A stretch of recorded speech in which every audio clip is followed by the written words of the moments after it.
Okay, namhlanje kuMadlanga Commission kubuya uCommissioner uRivo Spisi ne uretireile ngoku kwa EMPD but uphinde wa reappointwa kwiside laseTshwane. So ngexesha mhla kubhaqeka umcimbi kaKhet Matlala neBlue Lights wayenguye umuntu waye-actor, so it's appearing as if uChief Mayipepe lo naye beke testified Thursday and Friday apha kuMadlanga Commission waye on leave, so kwaku-actor yena ke ngoku. So uthi mina nathizeni kungena i-email isuka kwi-staff sabo, I think sidila nge-media of which is naso sifumana i-email esuka ku-Chief ku-Jeff Week ne Jeff with News 24 imbuza malunga nomcimbi weBlue Lights. This is after ingathi umfazi kaKhet wa posta ngoba siyazithanda izinto, wa posta ku Instagram kuconvoya ke apho zisehla senyuka kungumncelelo wemoto zilandelana zibaleka apho zifaka intoni, zifake iBlue Light. So afuna ukwazi ngale umcimbi lo wazi weBlue Lights ke hayi athomi hayi akazani nento efana naleyo, but kube kukhona ne-question yana zithizeni apha ezibuzayo malunga nemigaqo siseko Blue Lights ba ngobani abantu abanelungelo lama Blue Lights nani. Hayi abe thunyelwe ngathi ke nezimoto ezi check kwezimoto, athumele omnye umuntu wakhe ucheck ezimoto ezi, umuntu ongathi odila ne-fleet cars zabo acheke abuye sithi hayi ezimoto aziwayo moto zethu ezi zifakwe ezinto ezi. Hayi kithunyele lonto, hayi babuye omnye sithi hayi bona kwazi banithi ayo moto zeni ezikuthi na under inators zivela ez imoto zeni hayibonjani xa kezijonga ezimoto. Hayi lento it's more serious than I thought. Hayi ke vele ayithatha ayidelegate kodwa babe khawuzame uku-investigator malunga nezimoto ezi, because izimoto zaphearing ngathi zezethu but thina yo moto zethu, imoto zethu siyazazi apha ithini imicimbi wakhona. So that's basically uba elithumbu likaKhet laqabhuka njani phi kwa EMPD. Athatha ithumele apho ke into baba benze uphenyo, benze investigations zabo. Hayi ke uthi kusenza investigation yabo uhambe buza kubo bonke ke abantu ngathi abasezingeni eliphezulu phemsebenzi into bayibo ndiva into eso ngabe unolwazi, ndiva into eso ngabe unolwazi, wonke umuntu akanalo ulwazi. The only person who responda ngongathi unolwazi nguBrigadier Julius Mkhwanazi. Athi hayi vele ngabantu esine relationship esinobudlelwane nabo, sine memorandum of understanding nabo. Phofu ke ithi lento okay, memorandum of understanding ithini? Memorandum of understanding di explainele ngayo. Uthi ke azame nje ukuyichaza lento, azame ngathi uthumele nabo WhatsApp, ezama ukumbonisa uba ngoyithini ngubani umuntu owasayinela lonto leyo. Uthi apha infrastructure khona ukwegqitha ke ngoku infrastructure xa sokuthiwa nale memorandum of understanding endless. Xa sithi endless sithetha ba ayina time frame, ayina period ukuthi obubudlelwane buqala from which date buzaphela which date.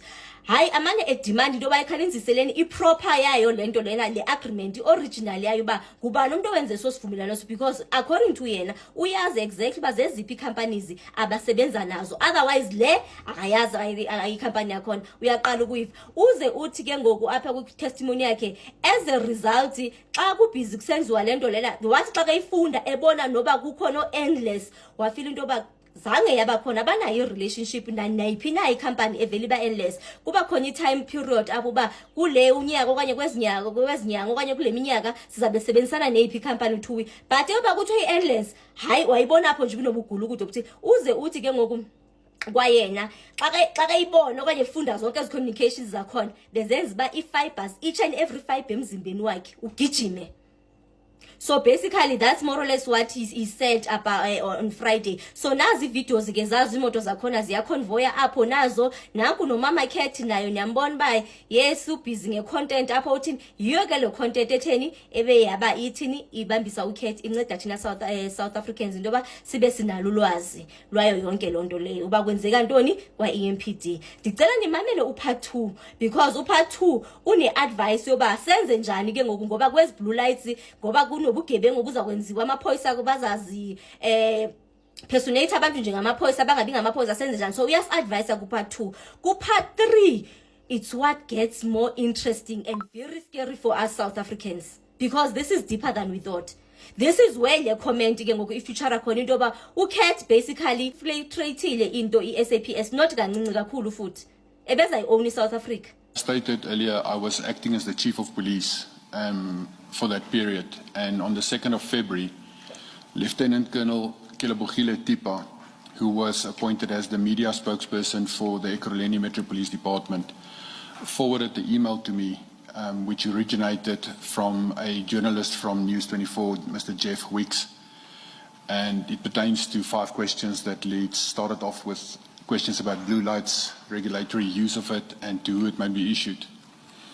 Attached to this email was also a memorandum on an EMPD letterhead, which purports to be a to whom it may concern letter, and wherein a list of vehicles was listed that these vehicles is our vehicles. I was, at that specific moment, I was in a meeting, but she sent me a WhatsApp as well, wherein she said to me, I actually first read the WhatsApp before I read the email. Because on the WhatsApp she says, here's 2 video clips, this relates to the email. And I then read the email, and in the email there was questions then wherein there was allegations that there was a video clip where vehicles is being used in a convoy using blue lights and sirens. And then also a clip where there's vehicles that is at a small little airport with an airplane in the background. I immediately, while I was even reading the email, I started to draft the answers to the questions itself. Like the first one is a very easy answer because it asks what is the regulations and the legal situation around the use of blue lights, where I actually just copied and pasted the National Road Traffic Act's regulation pertaining to the use of blue lights.